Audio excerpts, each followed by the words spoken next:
বন্ধুসকল পোনপ্ৰথমে আপোনালোকক মোৰ চেনেললৈ স্বাগতম জনাইছোঁ। বন্ধুসকল কেনে আছে? আশা কৰোঁ নিশ্চয় ভালেই আছে চাগে।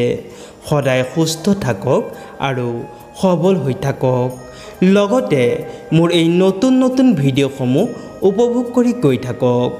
বন্ধুসকল আগৰ দৰে আকৌ আজি এটা নতুন ভিডিঅ' লৈ আপোনালোকৰ ওচৰত উপস্থিত হৈছোঁ। বন্ধুসকল আজিৰ এই ভিডিঅ'টোত আলোচনা কৰিম যি আজিকালি প্ৰত্যেকটি পৰিয়ালৰ বাবে এটা চিন্তাৰ কাৰণ হৈ পৰিছে আৰু সেই চিন্তাৰ কাৰণটোৱে হৈছে শিশুৰ পঢ়া শুনাত মন নবহা বা অমনোযোগিতা। আপোনাৰ সন্তানে যদি একে ঠাইতে স্থিৰ হৈ বহি থাকিব নিবিচাৰে, খেলা ধূলা বা মোবাইল টিভি প্ৰতিহে বেছি আকৰ্ষিত, কিতাপ পঢ়াৰ নাম শুনিলেই পলাবলৈ চেষ্টাহে কৰে অথবা পঢ়াৰ টেবুলত বহিলেই টোপনিয়ে হেঁচা মাৰি ধৰে, অকল এয়াই নহয়, অনেক শিশু বুদ্ধিমান হোৱাৰ স্বত্তেও কিছুমান কথা সহজতে মনত ৰাখিব নোৱাৰে। পঢ়াৰ মুখস্থ ৰখাত তাৰ ঘাম বাহিৰ হৈ যায়, মনোযোগ যেন তাৰ একেবাৰে নবহে। কোনো প্ৰশ্ন কৰিলে হয়তো টপককৈ উত্তৰ দিয়ে যে মনত নাই বা ভালদৰে বুজি পোৱা নাই।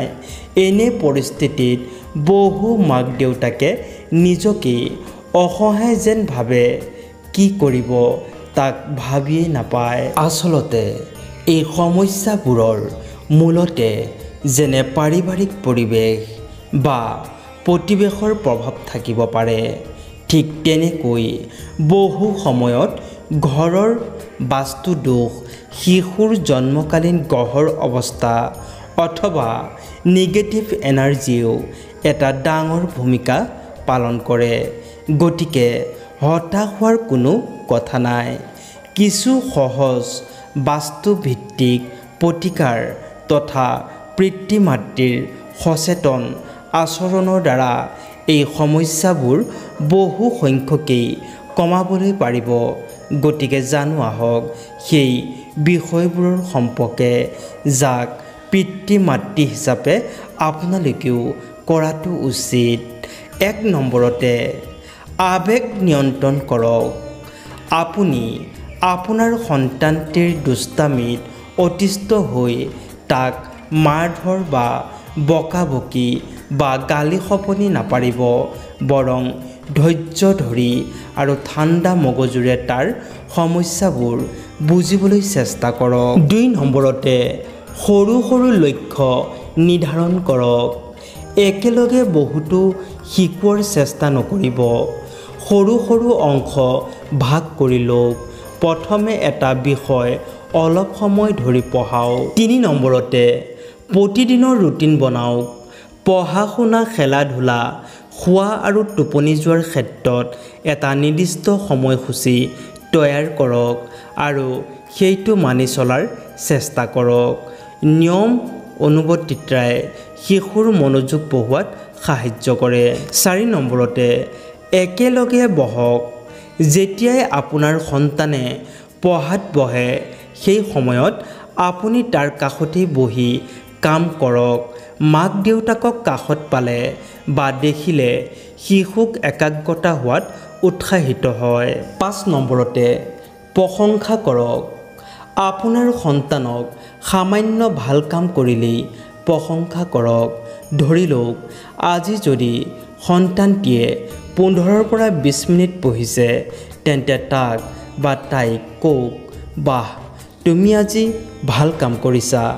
আপোনাৰ সেই সৰু এটা বাক্যই তাৰ মনত ইতিবাচক প্ৰভাৱ পেলাব আৰু ভাল কৰাৰ বাবে সি চেষ্টা কৰিব। এইবাৰ জানো আহক কিছু সহজ ও কাৰ্যকৰী প্ৰতিকাৰৰ সম্বন্ধে, যে আপোনাৰ সন্তানৰ পঢ়া শুনাৰ ক্ষেত্ৰত ইতিবাচক পৰিৱৰ্তন আনিব। ১ নম্বৰতে ৰঙা ফুলৰ উপায়।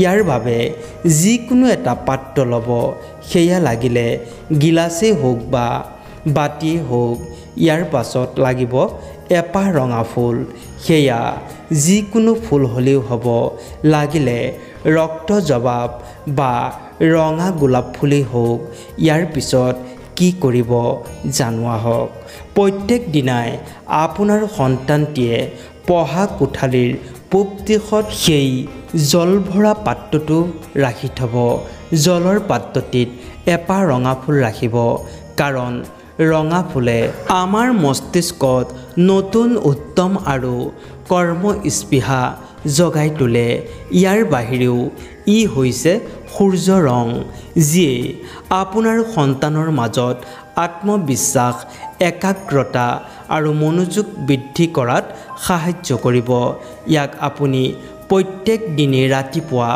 6টাৰ পৰা 8 বজাৰ ভিতৰত এই কামটো কৰিব আৰু পাছৰ দিনা সেই ফুলৰ পানী পেলাই নতুন ফুল আৰু পানী ৰাখিব পঢ়া টেবুলৰ ঠিক সন্মুখত বা ঘৰৰ পূব দিশত এনে ঠাইত ৰাখক যাতে সহজেই সেইফালে চকু যায় এনে কৰিলে সন্তানৰ মাজত আগ্ৰহ বাঢ়িব আৰু মনোযোগ দি পঢ়া শুনা কৰিব 2 নম্বৰতে তুলসী আৰু গংগাজল ছটিয়াব প্ৰত্যেক বৃহস্পতিবাৰে ৰাতিপুৱাৰ ভাগত আপোনাৰ সন্তানৰ মাথাত 3 বাৰকৈ গংগাজল ছটিয়াই ইয়াৰ পাছত এটা তুলসী পাত তাৰ মাথাত লাহেকৈ স্পৰ্শ কৰাব কিয়নো এই গংগাজলে লৈ আহে পবিত্ৰতা আৰু নেতিবাচক শক্তি দূৰ কৰায় আৰু তুলসী পাতে মস্তিষ্ক ঠাণ্ডা ৰাখে আৰু মানসিক ভাৰসাম্য বজাই ৰখাত সহায় কৰে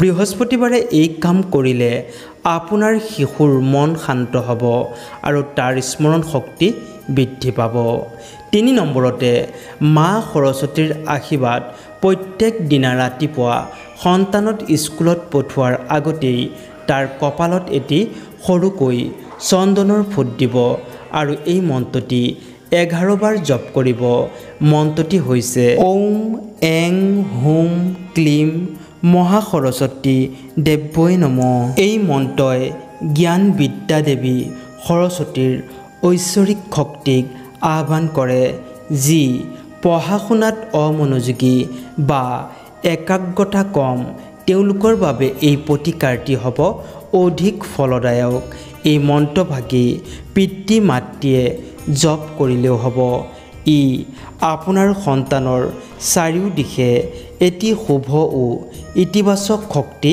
তৈয়াৰ কৰিব প্ৰতিদিনে আপুনি এই কাৰ্যটি কৰিলে আপোনাৰ সন্তানৰ পঢ়াত মনোযোগ বহিব তাৰ একাগ্ৰতা বাঢ়িব বন্ধুসকল এই 3টা প্ৰতিকাৰৰ ভিতৰত যিকোনো এটা প্ৰতিকাৰ সম্পূৰ্ণ বিশ্বাস ৰাখি কৰি চালে ইয়াৰ ফলাফল আপুনি অৱশ্যেই লাভ কৰিব আজিলৈ ইমানেই যদি ভিডিঅ'টো ভাল লাগিছে এটা লাইক কৰি দিব আৰু কমেণ্টত লিখিব নাপাহৰিব ওম সৰস্বতীয়ে নমঃ।